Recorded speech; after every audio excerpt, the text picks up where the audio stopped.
Hello, everybody, and welcome back to our podcast called Condition of the Month. This is February of 2025.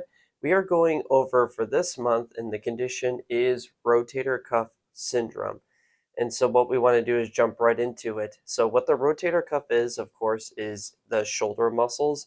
Most specifically, it's kind of associated with the shoulders that muscles that are in the back here.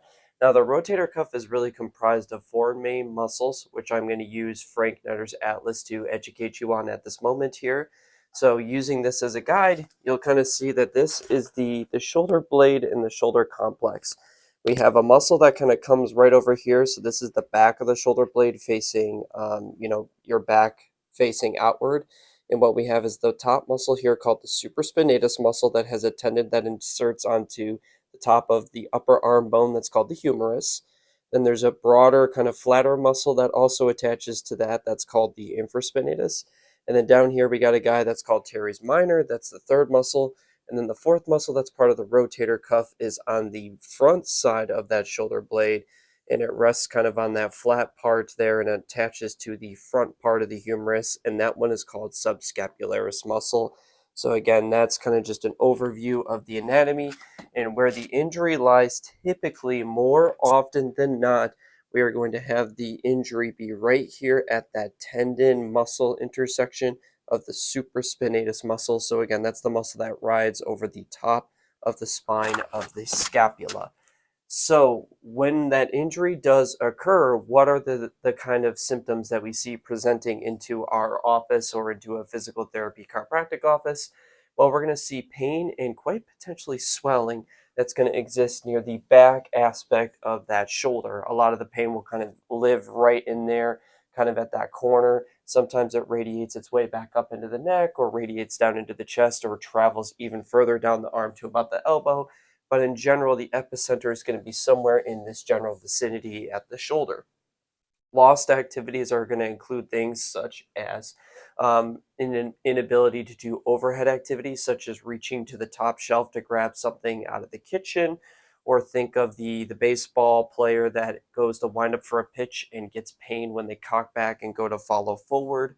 And I know it's February here, so we're in ball season. So think about the basketball player trying to do a free throw shot or a jumper shot that's going to be painful in that shoulder. Non-athlete wise, think of activities such as trying to brush out and comb your hair. That overhead activity is going to elicit pain and discomfort. Let's also think about maybe recent mothers or those with children that have to lift up and pick up their kids or hold on to their kids while they bottle feed and breastfeed. That's going to kind of have that lift and weight on the shoulder and keep that shoulder in an intense load. And just lifters in general, those that go and hip presses and bench presses, incline presses, military presses. Sometimes that repetitive movement overhead is going to cause a flare irritation in there. And a final kind of tip off that it might be a rotator cuff syndrome as well is when we're having issues with reaching behind. So whether that's reaching behind to put on a bra or reaching into the back seat to grab something back behind you while you're driving. So that's a pretty comprehensive list of some of the symptoms that present. Let's go over frequent mechanisms of action or mechanisms of injury for the rotator cuff syndrome. Most common is going to be overuse. We were already alluding to athletes, so baseball players, basketball players, those with kind of ball sports.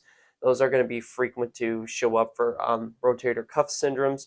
Also, think of kind of like the weekend warrior, somebody that goes from, we're in February now, if we jump in that to that really first nice day of March, and everybody goes out and hits the parks and starts to play pickup games of basketball or whatnot. That can definitely be an elicitor of a rotator cuff syndrome, going from 0 to 60 way too fast. Also, we are concerned about falls, not so much for the fall and landing on the shoulder. That's more kind of like an AC joint type of injury, but we're worried about as somebody falls and they go to grab like a chair on their way down to break their fall, or landing on that outstretched hand and jamming that shoulder back up. That's kind of more the concerns of something that can create a partial tear or of micro tearing or inflammation irritation on that supraspinatus muscle or the rest of the rotator cuff bundle.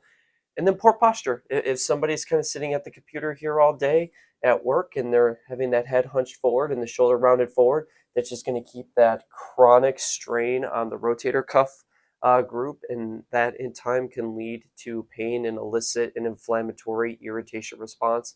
That one especially is going to be more like the chronic version of the rotator cuff syndrome, where the patient comes in and says, "Hey, I'm not really sure why that happened, and I didn't have an obvious injury that caused this pain." Well, it's just a lifestyle, chronic poor posture situation that's driving the pain. So we hopefully did a pretty nice job of breaking down what the anatomy is, where the injury predominantly lives, a good set of frequent symptoms. Down here we have mechanisms of injury. So let's go over the solutions. How do we fix this? Well, as long as the injury isn't more than like a grade 2 or grade 3 tear where that muscle is torn too much, that's usually something that's going to need to be referred out to like an orthopedic specialist. But as long as it's a grade 2 or it's inflammation, irritation, swelling at that tendon and at the muscle, then we can address it at Rothrock Chiropractic and Rehabilitation with a three-prong approach. We could do the rehab first approach, and then in office, we focus on muscle therapies and chiropractic manipulations. So, with the rehab first approach, we're first going to start with McKenzie Method assessment. Now, usually with our shoulder injuries, rotator cuff included, if this is going to be classified as having a directional preference, it's typically going to be one of three movements that encompass about 92% of our cases. Usually, if it's the rotator cuff, the exercise that's going to typically do best by patients is the hand behind back internal rotation exercise that really kind of loads up that supraspinatus and the other rotator cuff muscles to get that rehab process going and start to refresh and restore that muscle. However, it's not uncommon to see extension or external rotation exercises be the directional preference as well. Whatever it is, we let the assessment guide, and then we just build the treatment plan and the home exercise plan according to what patients' bodies are telling us. After we're able to solidify that pain and stabilize things down, in time we go into strengthening phase. That's usually a handful of weeks in once pain is really improved and mobility and there's obvious stability in that rotator cuff syndrome.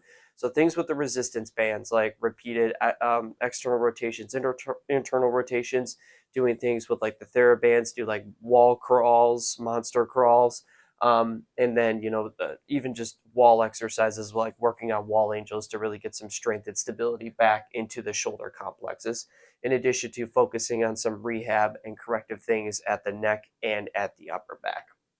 So in office, our therapies on the table are going to be for muscle therapy. We love to do a lot of pin and stretch at the rotator cuff muscle. So if we identify what the directional preference is, it's usually really nice to take that shoulder into that repeated movement and do a pin and release and get a lot more blood flow and neurological set onto the muscle and onto the tendon. Also, just trigger point release in general. So if we need to get in there and bust up adhesions and knots and tacking down spots into the muscle, then getting in there and really hitting that is a very beneficial thing to do.